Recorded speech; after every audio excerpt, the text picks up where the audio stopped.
Hello. I am Tina, Tank's full-time natural language processing bot. In this episode of the Tank podcast, I will be reading from Will Wiles' piece Exit Through the Sweatshop. In the piece, Wiles surveys the grandiose state-making fantasies of Silicon Valley technologists. While often pitching their schemes as showrooms for the virtues of libertarian governance, it seems that most of the hackers trying to disrupt the nation-state might care more about the baser promise of entrepreneurial vibes.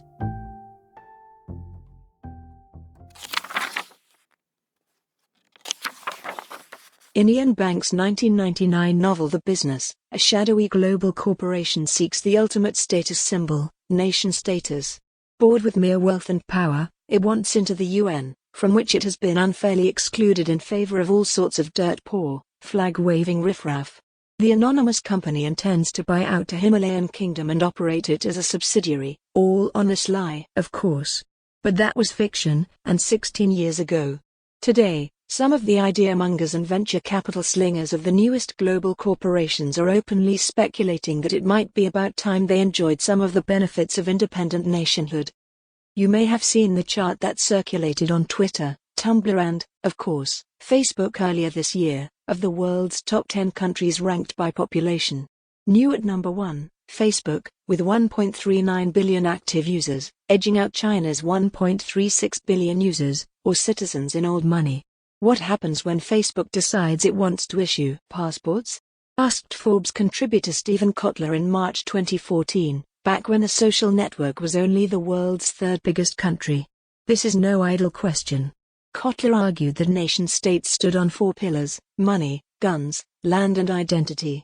What with Bitcoin, guns flowing like butter from 3D printers and social identity trumping patriotic or tribal identity, only land really matters, and we'll get back to that.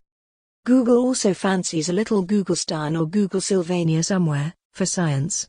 There are many exciting and important things you could do that you just can't do because they're illegal or they're not allowed by regulation, Google CEO Larry Page said in a Q&A, a session in 2013.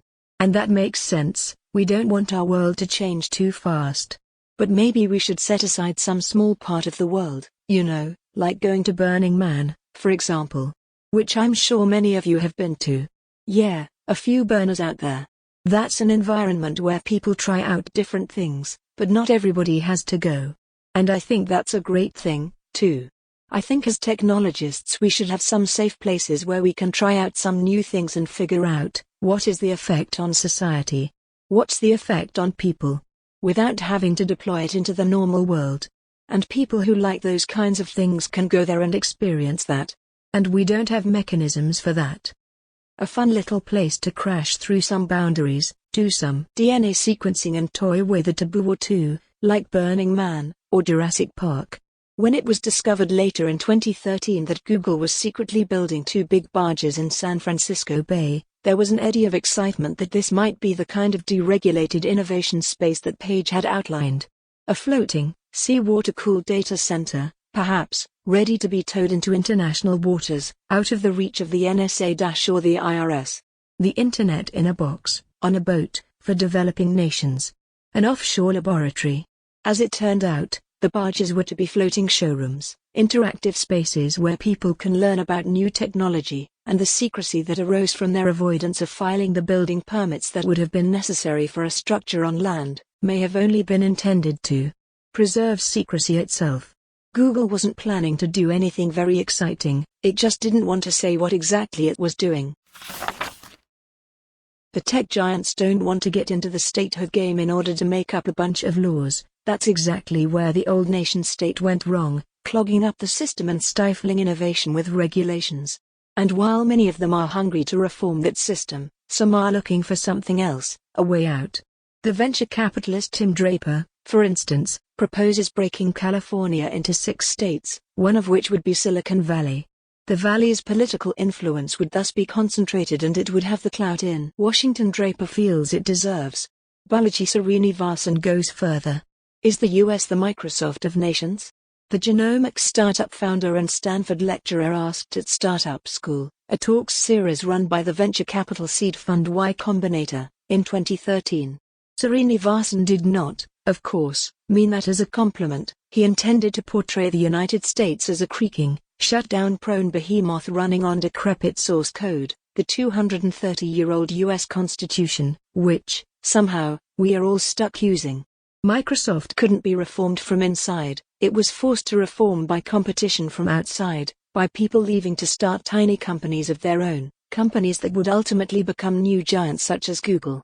The US and Silicon Valley, Srinivasan said, were both founded on this idea of exit, people leaving to do their own thing, be it pilgrims on the Mayflower or startups in garages.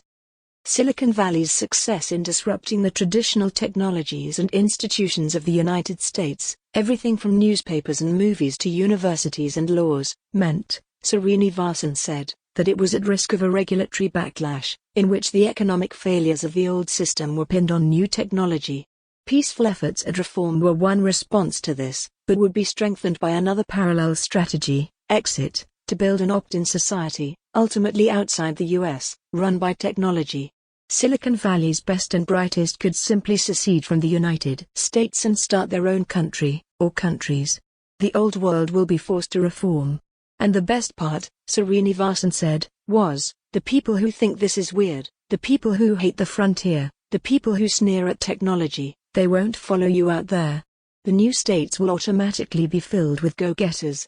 Silicon Valley's priority, he concluded, should be to build technologies that allow people to peacefully circumvent the restrictions on exit imposed by states. The idea of secession, the kind of exit Srinivasan is talking about, is a good deal older than the modern state, but it has picked up a great deal of traction among libertarians in recent years. I truly believe secession movements represent the last best hope for reclaiming our birthright, the great classical liberal tradition and the civilization it made possible, said Jeff Deist, president of the Ludwig von Mises Institute, a leading libertarian organization, in a talk in Houston in January 2015. In a world gone mad with state power, secession offers hope that truly liberal societies, organized around civil society and markets rather than central governments, can still exist. It was not a way to strengthen the efforts of peaceful reformers, Deist argued, but the only option left by their failure. It is far less daunting to convince liberty-minded people to walk away from the state than to convince those with a statist mindset to change. Libertarian ideas are widespread in Silicon Valley, even among people who would identify as being on the liberal left side of Americans' political spectrum. When the wildcard Libertarian Republican presidential candidate Ron Paul spoke at Google in 2008, he was greeted by whoops and cheers. The host Elliot Schraig's introduction was dominated by an apology for the room being over capacity. And many of the Valley's biggest companies are founded on explicitly libertarian ideals. Peter Thiel, one of the founders of PayPal, imagined the payment platform as an offshore account for people in poorer countries to get ready access to the dollar and bypass the capital controls and devaluations imposed fast and loose by their home states. This is precisely the kind of exit technology Srinivasan advocates. Another PayPal founder, Tesla's Elon Musk, is now advocating individual energy independence via Tesla batteries, and freebooting Mars colonies. The world needs a frontier, the hacker, entrepreneur, author and security expert Sean Hastings said in an interview with the radical Dutch design group Metahaven in 2010, prefiguring many of the themes echoed by Page and Srinivasan. The frontier has always been a place for people who disagree with the morality of current law to be able to get away from it. It is a place where people who are willing to exchange safety for freedom can try new ways of doing things.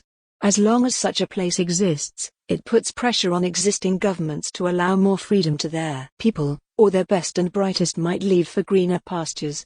In economic terms, the government provides a service with a very high barrier to entry, starting your own country, and a very high cost of changing providers, immigration. In any industry, this leads to poor service at very high cost. What might Srinivasan's exit Republic of Silicon Valley actually look like? Some commentators imagined that Srinivasan was proposing literal secession of the actual, territorial Silicon Valley, that small part of Central California might leave the US and form a city-statelet on its own. High technology leading to a proliferation of micro-sovereignties is a venerable idea. Neil Stephenson's seminal cyberpunk novel Snow Crash, 1992, features just such a scenario, in which some states, such as Mr. Lee's Greater Hong Kong, are little more than storefront franchises. This is presently implausible because, as Kotler noted, governments can be such sticklers about their turf. They have aircraft carriers and we don't, Srinivas said. We don't want to fight them, that wouldn't be smart. But what if you didn't need land? People were quick to imagine that Google's barges were floating data centers destined for international waters precisely because such a thing has been proposed and done before. In 2000, Sean Hastings founded Haven Co., an offshore data center on Sealand, a former military platform in the North Sea that has been an eccentric, and mostly uninhabited, state since its then owner Paddy Roy Bates declared independence from the United Kingdom in 1967. It closed in 2008. In 2005, David Cook and Roger Green founded C Code, which proposed a new approach to outsourcing, classifying a load of Indian software engineers as seamen and parking them in cruise ships off the California coast, in international waters, NACH. Their American managers would be based on shore, a short helicopter trip away, and clients would be spared expensive trips to India to check on the progress of projects. In 2011, PayPal's Thiel founded Blueseed, a company intending to anchor a floating tech incubator 12 miles off the coast of Northern California, a short jaunt by ferry from Silicon Valley. This would be a place for new ideas, unfettered by the unreasonable regulations of Uncle Sam, taxes, obviously, but also the US's onerous visa and citizenship rules. In a large, existing company there are set ways things have happened, Thiel said in an interview with CNET in 2011. Sometimes there's a sclerotic bureaucracy that's taken things over. You can change things at the margins, but you often cannot change the fundamental fabric. The reason people start new companies is because there's a need to have a certain amount of freedom to explore doing new things. That's why you'd start a new business. There's a question, if you can start a new business, why can you not start a new country? This idea of setting up new seaborne microstates is a surprisingly long-lived one. The author China Miéville wrote a very entertaining study cum demolition of then existing seastead schemes in 2007, Floating Utopias, in which C Code make a fleeting appearance. Libertarians have recast their most banal avarice, the disinclination to pay tax, as a principled blow for political freedom, Miéville writes. The truly rich and powerful find it easy to not pay tax and profit nicely from the neoliberal state. In contrast, libertarian secessionists are essentially pathetic. In its maundering about a mythical ideal-type capitalism, libertarianism betrays its fear of actually existing capitalism, at which it cannot quite succeed. It is a philosophy of capitalist inadequacy.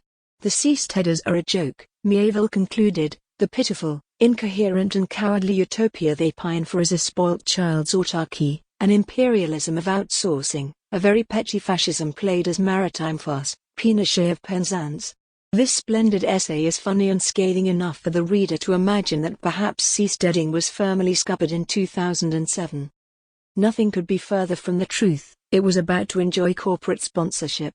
Out went the concept cruise liners full of bitter retirees and in came Silicon Valley's money, energy and ideology. In 2008 Thiel founded the Seasteading Institute with Patry Friedman, grandson of the doyen of neoliberal capitalism, Milton Friedman. Governments are the only technology that does not make progress rapidly and peacefully, said Joe Quirk, the Seavangelist, author and Seasteading Institute's communications director, in a talk given in March 2015 at Voice and Exit, a libertarian TED-like forum. Government's monopoly on land is a brake on libertarian reform, but nearly half the Earth's surface is a blank slate, unclaimed by existing governments, and we want to create 1,000 startup governments on the sea. On these floating statelets, entrepreneurs would be free to conduct research into algae farming, clean energy and biotech presently held back by regulations. And the freedom-minded folk inhabiting these libertarian archipelagos would be able to vote with their fleet, unmooring their homes from an unsympathetic host and setting sail for a friendlier state. There is something politically deficient in the idea of exit in general. It can be clearly seen in Deist's remarks on the necessity of secession. We make a fatal mistake when we dilute our message to seek approval from people who seemingly are hardwired to oppose us. And we waste precious time and energy. What's important is not convincing those who fundamentally disagree with us, but the degree to which we can extract ourselves from their political control. Viewing one's opponents as hardwired or brainwashed is a fallacy rooted deep in a failure of the ideological imagination. This essentially admits that classic libertarianism of the Mises variety cannot mature out of the fringe and into the mainstream. Deist is on a path with the inshore secessionists of the survivalist and prepper movements, the cabin in the woods with the generator and the gun slits. But the offshore, Silicon Valley exiters are different. No one could call Thiel an inadequate capitalist. He turned his PayPal bundle into an immensely successful venture capital enterprise, which among other things made an early bet on a company called Facebook. The ideology has mutated in the Californian sun, and can be seen in the way many of those quoted, Thiel, Srinivasan, Hastings, Quirk, readily conflate government with their experiences running tech companies, and technology itself. They see exit as a hack. The hacker and the entrepreneur are very similar mindsets. Indeed, there's tremendous overlap between the groups. It is not a utopian practice. Both need a status quo that can be cracked, unsettled or disrupted to their advantage. At its weakest, Silicon Valley's hack culture devolves into finding extraordinary technological workaround for problems rooted in social or economic injustice as a way of avoiding looking at those injustices. For instance, the increasingly common practice of freezing female employees' eggs to improve their chances of late-in-life childbearing, so they can better dedicate their 20s and 30s to their employer. Applications founded in hack culture are based on conferring an advantage, on beating the system. Take something very simple, like an app that shows you where the traffic jams are so you can avoid them. Useful, but not utopian. A bunch of schmucks are still sat in a jam somewhere. Airbnb presents itself as a shrewd way to beat housing problems in an overcrowded, popular city such as San Francisco or London. But it provides the owners of vacant properties lucrative, insecure, short-term tenants, reducing their incentive to find long-term secure tenants and so contributing to housing shortages. Nearly all of these advantages necessitate a corresponding disadvantage. Uber's claims to empower its workers do not extend to allowing them to unionize. The growth in similarly empowering, flexible, crowdsourced labor has led to the creation of what the nation calls the most unregulated labor marketplace that has ever existed, subject to an overabundance of labor, extreme competition among workers, monotonous and repetitive work, exceedingly low pay and a great deal of scamming. In this virtual world, the disparities of power and employment relationships are magnified many times over, and the New Deal may as well have never happened. A libertarian paradise for tech giants and entrepreneurs who need to perform tasks as yet beyond the capabilities of algorithms, a sweatshop for their digital peons. The exiters' efforts to hack and start up their way out of the nation-state are about creating a very small paradise for hackers and entrepreneurs. And not everyone can or should be a hacker or an entrepreneur. Even hackers and entrepreneurs can't imagine it that way. For a sense of what a Silicon Valley nation-state might resemble, take a look at the co-living arrangements offered by some property entrepreneurs to starter-level Valley employees, bunk beds in dorms for hefty rent checks. Modern co-working and co-living arrangements may look like high-tech hippie houses, but they don't subvert traditional ownership, writes Susie Cagle in Crooked Valley, her Pacific Standard column critical of Silicon Valley's culture. The selling points for a tech commune are free laundry and entrepreneurial vibes, not group decision-making, cost transparency and accountability. Tech communes are about chilling with brothers in a heliculture-fitted environment with a pantry full of carbonated mate, not about creating collective power by subverting traditional ownership models. So it might not be all about liberty and justice for all, but a freer hand for the few. The ocean, however, is proving hard to hack. Havenco is long gone. C-Code's website is stuck in 2005, and calls to its office go to generic voicemail. Blueseed still exists but is on hold awaiting further funding. It has no vessels at present. Google's barge plan was sunk by the Coast Guard, which was worried about fire safety. Not wanting to repeat the Triangle Shirtwaist disaster at sea, the company has had them dismantled. The Seasteading Institute sails stately on, for now. To hear more podcasts from Tank, you can subscribe on all major podcast platforms or follow us on SoundCloud. The theme music for this podcast is taken from Waiting Games by Kate Simcoe and the London Electronic Orchestra.